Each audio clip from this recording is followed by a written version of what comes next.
Hello, everybody. This is Jesse Walker. Thank you for visiting my channel. Today, we have a special treat for you. Today, we're going to be speaking with Ilana Kristeva, and she is a luminary and a guide, and she inspires leaders to shine while in service to others. Now, she has a really incredible story, so I'm glad she took some time to stop by our channel today, and I'm going to let her go ahead and take it from here and tell us about it. So tell us about yourself, Ilana. Oh, thank you, Jesse. I want to tell everyone that I'm extremely excited to be here with you because when we met a few weeks ago, I read about you and wanted to contact you to invite you to join me and my tribe in San Francisco this coming July. Right. And that is, the reason why I'm bringing that up is because I've really come a long way in rebuilding my life, rebuilding my body. I mentioned to you that in 2007, I found myself in a wheelchair, bedridden. I was diagnosed with a nerve disorder, a progressive nerve disorder, and my right leg disintegrated and became half the size of my left leg. Wow. And this disorder moved from the left leg into my right arm. So it's been a long process of rebuilding my body. And gratefully, and I've worked with many trainers, practitioners, and specialists, of course. They kept telling me there's no cure for this, but we can offer you solutions like injections, painkillers. We'll issue more, physical therapy for you.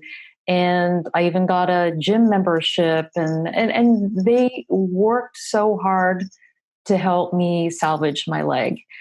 And the bottom line was, they said, well, we can treat the pain, we can help support you, but there's no cure for this. And I am a natural born athlete. I think I mentioned to you that I used to ski. Yes, I was a hill skier. But going further back, when I was 3, I was put into ballet school. So I started training very young. So I'm used to being very active. From ballet, I moved on to modern dance, tennis. And when my father passed away when I was 12, I put the tennis racket away and I found other sports. So I'm giving you this background because while I was working with all these wide variety of health practitioners, I feel like I'm on this bridge that connects traditional Western medicine to Eastern practices. And along this bridge are many amazing people that help put this Humpty Dumpty back together again. Right. So today I'm no longer in a wheelchair. I'm no longer using my walker, my canes, my crutches, no fashion accessories. I call them my fashion accessories. Right. The attitude of gratitude has carried me very far. Wow, that's an amazing story. That's why I'm known as the Self-Care Vigilante. It took time to build a self-care regimen that worked for me. Everyone's different, but little by little, I put the pieces together. And so from morning till night, I have tools that I use. I use my own body to rejuvenate, reboost my energy system, kind of like sticking our cell phone chargers into the wall. I recharge on a regular basis all day long. And that's how I'm able to sustain myself and continue training, recovering, managing my chronic pain without medications anymore, without caffeine, nicotine, or any substances. Wow. Food. Can you elaborate what you mean, how you use your own body to recharge? Absolutely. As you may know, as an athlete, we really rely on our gut intuition a lot. Our breathing is so important. So breathing techniques that I use to engage my lower abdominal muscles. This is core work. This is core work without going into the gym, folks. Engaging with deep breathing, expanding my diaphragm, using all the muscles in the lower half of my body, my core. And a lot of people don't know that the most important part of breathing is the exhalation. And when we exhale as if we're blowing out candles on a birthday cake or blowing bubbles through a straw, we are reaching the lower third of our lungs. and pushing out carbon dioxide. And when we talk about, hey, let's optimize everything we do to reach peak performance, why not start with peak performance in breathing? So I use my own body, and I also use my own fingertips. I'm a pro EFT practitioner. That stands for progressive energy field tapping. And you might have heard, you might have seen people tap. It looks a little funny, but I do this in the gym. I do this at the intersection, of course, when the light is red, and I'm able to give my body, give my internal organs mini CPR, little boosts of energy saying, hey, I'm reaching what I'm doing is I'm connecting with my meridian system. I call that the energy superhighway. So I'm activating my energy superhighway with my own fingertips. Wow. Okay. So anybody can use a lot of these techniques you're talking about to energize themselves, especially and I don't want to give away a secret here, but you are over 50, correct? Yes, I am. In fact, in a few weeks, I'll be 52. Wow. And so I'd like to share with you, I don't think I told you this before, but when I turned 50, a family member said, happy birthday. Now that you're 50, it's all downhill from here. We've heard that, right? Yeah. And my response was, no way, man. I spent the last 10 years in a wheelchair, in bed, rebuilding my body. Life is just starting now. It's starting now. So for any of you out there who are approaching 50 or past 50, in your 50s, 60s, 70s, these are the people that I train with and hike with, and there is no stopping us. Right, Jesse? That's one of the reasons why I approached you. Absolutely. I mean, it's important for people to see it's never too late to start. And that's number one, because a lot of people feel like I'm already sick. I'm already too overweight. I'm already really injured, as you were, or I have a chronic disease. So there's really nothing I can do. And it doesn't really matter where you are in your journey. You can always start. Right. And that's what people need to understand. And so it's beautiful and wonderful what you've been able to do. People just need to understand they need to start. That's great. When I was bedridden, I didn't know what was going to happen. Mm-hmm. So they weren't promising me that I'd ever get my right leg back. They weren't promising that I'd ever be able to walk freely again. They weren't promising anything to me. And I had this mindset originally at the beginning that living with chronic pain meant I can't exercise and I can't do anything about this. It's a progressive disorder. I won't get better and I'll be stuck like this. And the pain was so severe, I could not sleep. So I was extremely sleep deprived 24/7.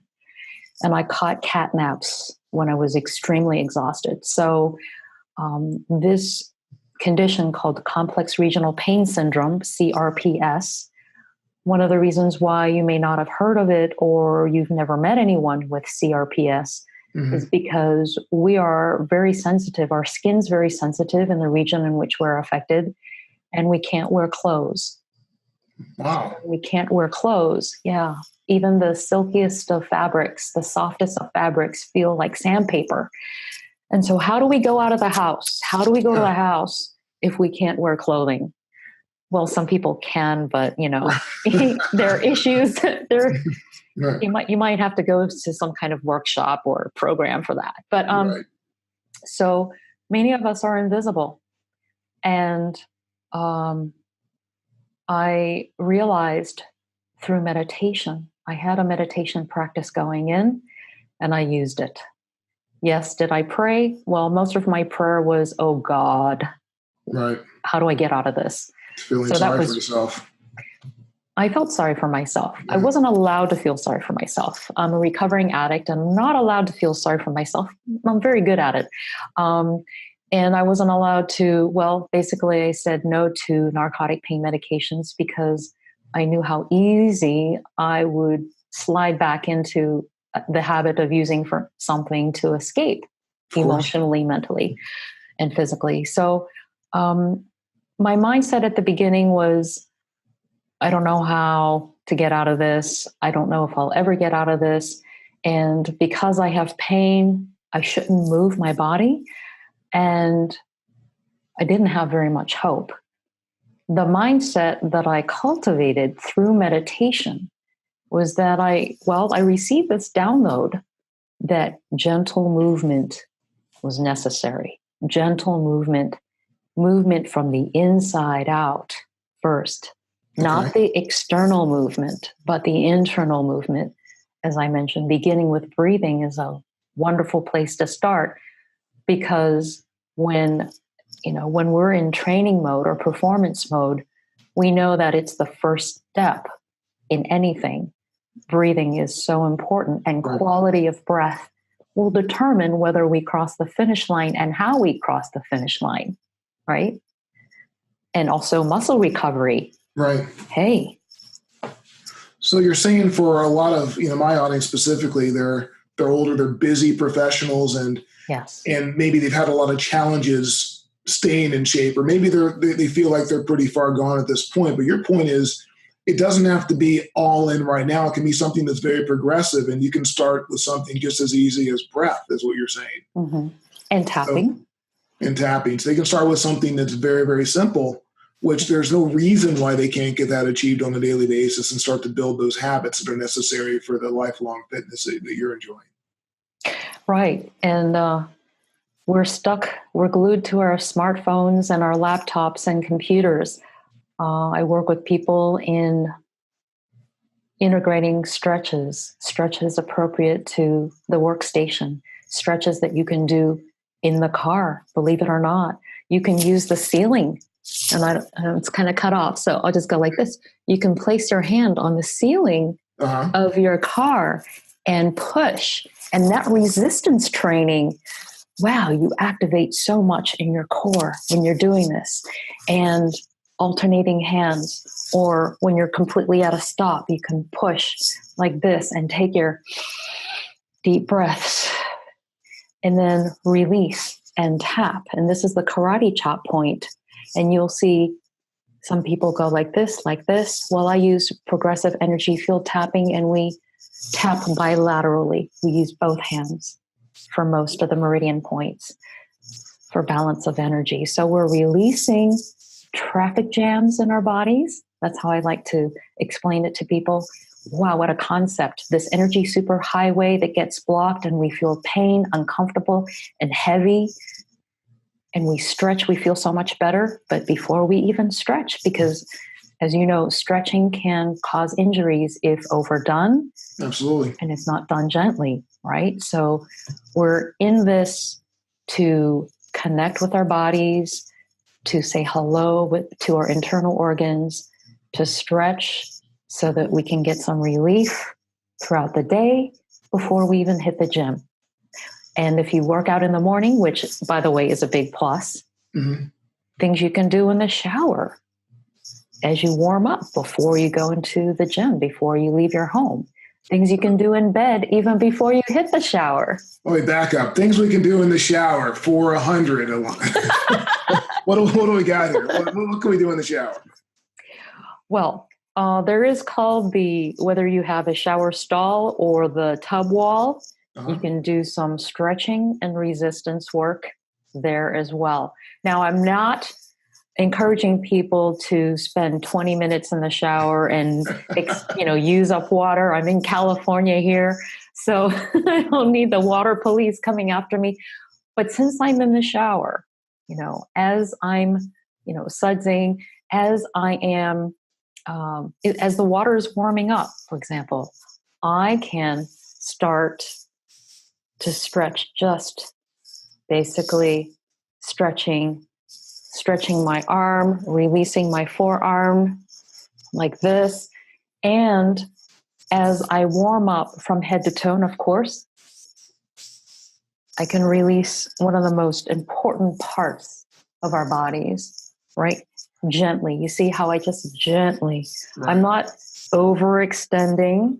Okay. So when you're loosening up, you're saying hello and you're initiating the movements. and it takes a few seconds, and it's definitely better than none. And as you keep stretching, and as toward the end of the shower, I could use the wall, and I'm stretching out my calves one leg at a time. Right. Okay. And just like we use the wall in the gym, you can use the wall in the shower. And it's great stretching, only takes a few seconds. And the heat from the shower, and we know that heat is our best friend, really, and helps to prevent injuries. Yeah. Use the heat from the shower. Yes. Well, that's actually a really good suggestion, because one of the many things that plagues us as we start to get older, unless we do something about it, is mobility. Mm-hmm. And it becomes such a challenge if it's something you're not doing on a consistent basis. So what you're saying is, while people are doing things they're normally going to do anyway, hopefully you're taking showers out there, is what I'm hoping. So. Yes, and if not, this is a good place to start. Exactly. If not, you can build that habit too. But but that is, if you can incorporate some of these tips that she's sharing with your daily activities, then there's no reason why you can't progressively get better and better and better. And that's great. Yeah. So now you are the Self-Care Vigilante, right? You've published your first book in 2-book series. Was it Tap into the Universe for Recovery? Mm-hmm. Tap into the Universe for Recovery book series. That's the first. That was the first one. Then Instant Gratitude Collection. Instant Gratitude Collection. That's correct. Got it. You can see the covers here. These are the blown up posters of the book covers, and they're both on Amazon. But I would like to share with you and your readers, if anyone's interested, I have 7 key ingredients for vibrancy and 26 Self-Care Vigilante affirmations. These are affirmations that you can use not only in meditation, but you can practice the affirmations. And I'll give you an example in a second. Okay. They're in this book. And so the story of my being bedridden and how I built through this practice of meditation, the Self-Care Vigilante mindset that says, we are in healing and growth mode, people. We are in healing and growth mode until we're 6 feet under. Right. So when we really consciously remember that our body is continuously regenerating and we are responsible for cultivating that, then we make progress and we can sustain our mobility for many more years. And yes, by the way, I actually look younger than when I was younger. So if you think it's just good genes, it's not. It's not just good genes. I looked older when I was younger. So you're living proof you can grow younger. That's it. You just take living proof. Yeah. That's neuroplasticity. Awesome. That's what it is. And so for anyone who's interested, if you want to go onto my website, Field of Choices, not Field of Dreams, one of my favorite movies. I'm a baseball fanatic. Yeah, Field of Choices. And I think subconsciously, when I came up with the name Field of Choices, I was thinking of Kevin Costner. Oops. But fieldofchoices.com, and contact me. I'll send you a free copy of the ebook so you can read it on your tablet or phone, although the phone is a little bit too small of a screen. Sure. I suggest tablet or laptop or your Kindle, and learn more about my story. Lots of interesting stories about, like for each of the 26 Self-Care Vigilante affirmations, I share how I cultivated that affirmation. And a few moments ago, I alluded to, I think it's Self-Care Vigilante affirmation number 3. Mm-hmm. I laugh to pee point every day. That's one of my affirmations. Wow. Using that every day is, I challenge myself from the time I wake up to the time I go to bed to look for things that are funny. And if they're not humorous, how can I reframe it? How can I take something that is perceived as awful for the women, like I don't feel like going to the gym. Right.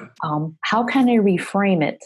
Use vision work envision myself active. How can I find humor in every situation? I can laugh about myself, and not in a self-deprecating way. There's so much to self-care, mind, body, spirit, and wallet. Because I'm taking care of my wallet when I'm taking care of my body and my mindset and my spiritual health, connecting with the universe through tapping, deep breathing. This is gonna cost me a lot less money in the future. It'll save me money and save me from pain as well. So what amount of time do you think I know you say you do it sort of all day long, but really what amount of time would it take for somebody to start taking care of themselves in the way that you do? What kind of time commitment would they expect to have for the day to do this? Well, I ask people to start off with 10 minutes a day. 10 minutes a day. 10 minutes in the morning. So it's 3 deep breaths. Mm-hmm. So I'm lying in bed. Anyone can lie in bed. Well, if they need to lie on their stomach, they can still do that as well. So if they're healing from, eye surgery or what have you, and they cannot lie on their backs and they have to lie on their stomach, they can take deep breaths, activate their core muscles, and start off with that. That takes less than a minute. If you expand and go slowly, that could take up to 2 minutes probably. Mm-hmm. And then there is a little stretching where you can lie in bed and say hello to all of your muscles. And what I do is I bring my legs up and I hug my knees. Mm-hmm. Hugging my knees, hugging my body. Anyone can give themselves a hug. If you can't lift your legs, if you're injured, use your arms to give yourself a hug. If your arms are injured, but your legs are okay, bring your knees up anyway and give yourself a hug. Imagine your arms. And that's the key. Vision work. Imagining, closing your eyes and seeing yourself in motion is very helpful. And I took something else. I'm sorry, but I took something else out of what you just said. No matter what the person's excuse was, my legs don't work, my arms don't work, this doesn't work. There's always a way that you can still do something. That's a good point, because people are, my arms don't work. Obviously, I can't exercise. That's amazing what you said. Good point. Okay, yeah. Sorry to interrupt, but that's okay. Yeah. That's all right. I'm glad you said that, because I just want to raise my hand as an excuseaholic. I have this compulsive, teacher, I can't do that, because I was doing that ever since I was in school. I was doing that before I was in school. I was doing that ever since I was born, right. Actually. And that's why people who have incredible resistance to movement enjoy my company, because we get to be rebels together. We can say, oh no, I don't want to. Leave me alone. I'll do it myself. Right. And we can, I say to people, you can come up with excuses, but probably it's nothing that I haven't said myself. So I've got an answer for everything. And I had excuses when I was in pain. I was bedridden, but I overcame those excuses. And I was still bedridden, and I was still using my fashion accessories, but I learned to be compassionate with myself and yet push. And the key is connecting with the universe, learning to listen to my body. Mm-hmm. That's the key, because if we push too hard, we can hurt ourselves. If we don't push enough, we don't grow, and we don't get out of bed, and we don't get out of a wheelchair, and we don't get out of pain. So thanks for bringing that up. Yeah. Queen of excuses. That is key, because we all have them. That's just the way that we're wired. So yeah. You can point out that there's really no excuse. I mean, no arms. How do you beat there's no excuse. There really is no excuse. So that's great.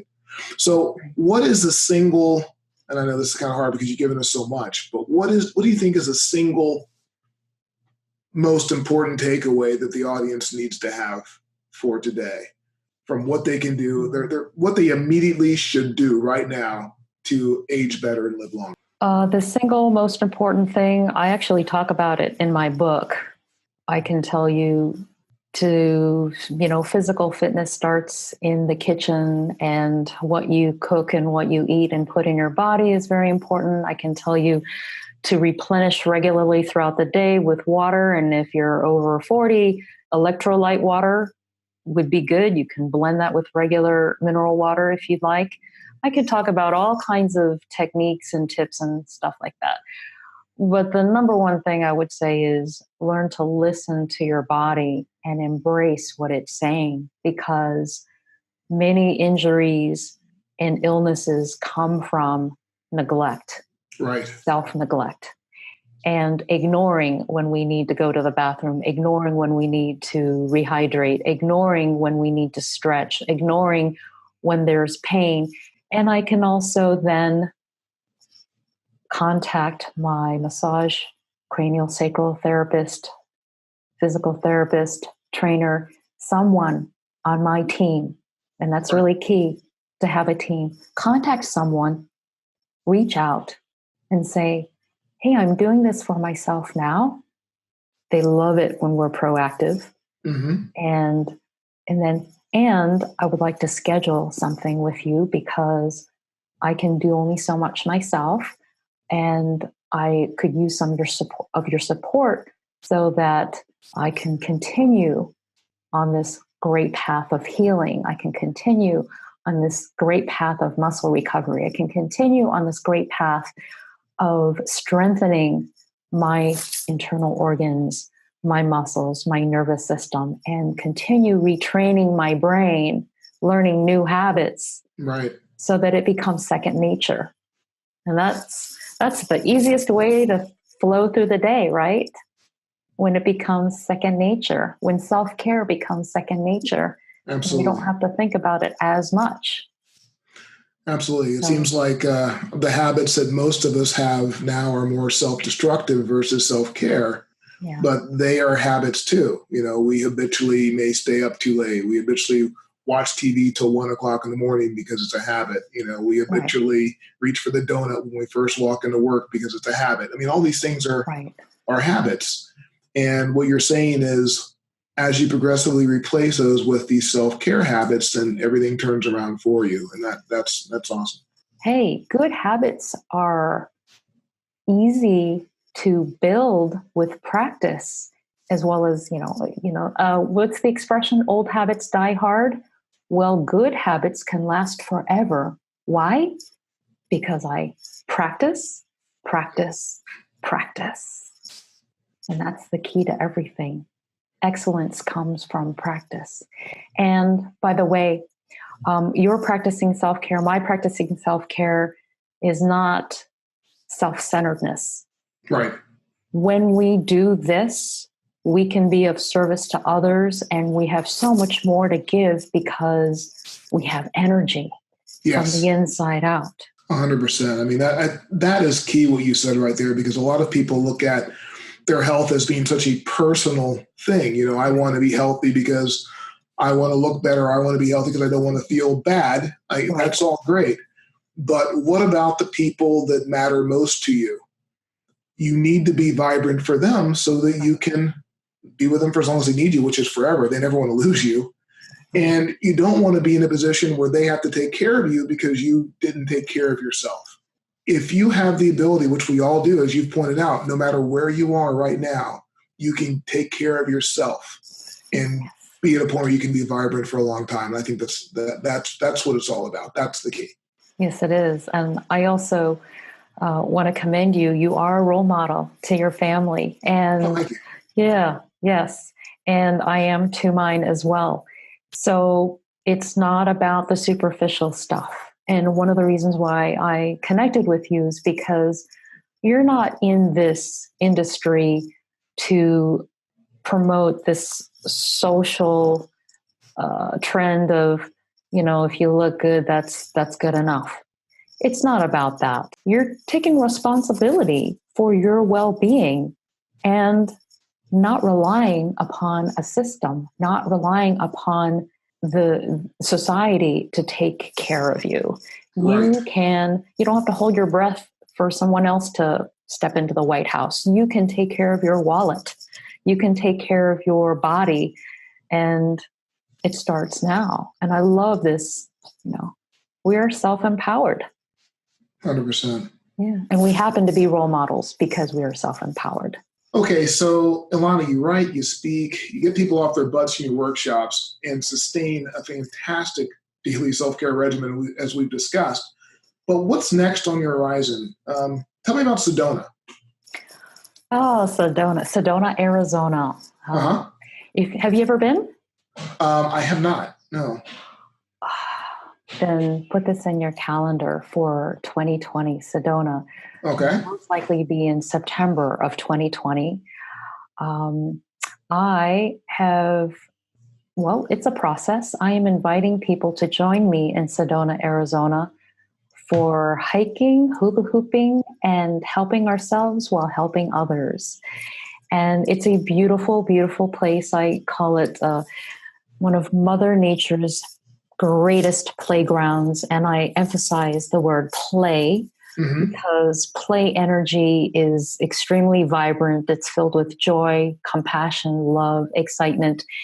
And while I'm training and if I'm doing some self-care pieces that I'm not totally thrilled about in the moment, I just envision myself in Sedona, Arizona, and I know what it takes to travel there. I know what it takes to be there and enjoy Mother's greatest playground, the Red Rock. I just love the energy there. So I go to Sedona twice a year and enjoy myself. One time when I was there, I heard, kind of a voice or a whisper saying, bring them here.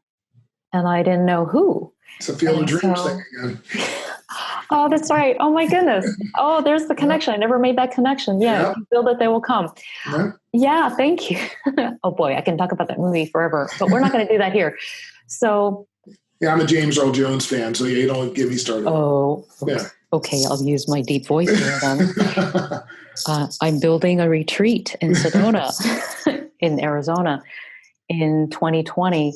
And for those who feel inspired to join me in spending a few days there, meditating, walking, hiking, workshops, indoor and outdoor, relaxing. This is not one of those jam-packed conferences where the schedule is tight, one thing after another, and it's a very relaxing retreat. Come to my website, fieldofchoices.com. I do have a page that says Meet Me in Sedona. Okay. And so you can start there. You can also, I don't know if I sent you, but I will if I haven't, the ebook copy of Birth of a Self-Care Vigilante, and stay connected. Join my tribe. Sign up for the emails, and you receive all kinds of information, tips, tricks, techniques. Sometimes I send out a blog. Sometimes I send out a video. That's excellent. Okay. Well, what I will do is I'll make sure to put links to everything to your website and to that page down here below so that everybody can go there directly. And I'm definitely interested in going to Sedona. I hear it's beautiful. Is there any last thing you'd like to say to the listeners? Go easy on yourself. If you find yourself beating yourself up, put the bat down. You heard it from me. Put the bat down. You're not playing baseball. If you are, pick up the bat, but you get my point. Right. Put the bat down, go gently, and we heal and grow and strengthen and live vibrantly when we are in a healing and growth mindset. That's the self-care vigilante mindset. No self-battery. Put the bat down. Wow. Well, thank you very much, Ilana, the self-care vigilante. Yeah. Thanks so much for coming here. We really enjoyed having you today. Thank you, Jesse, and I look forward to talking with you again.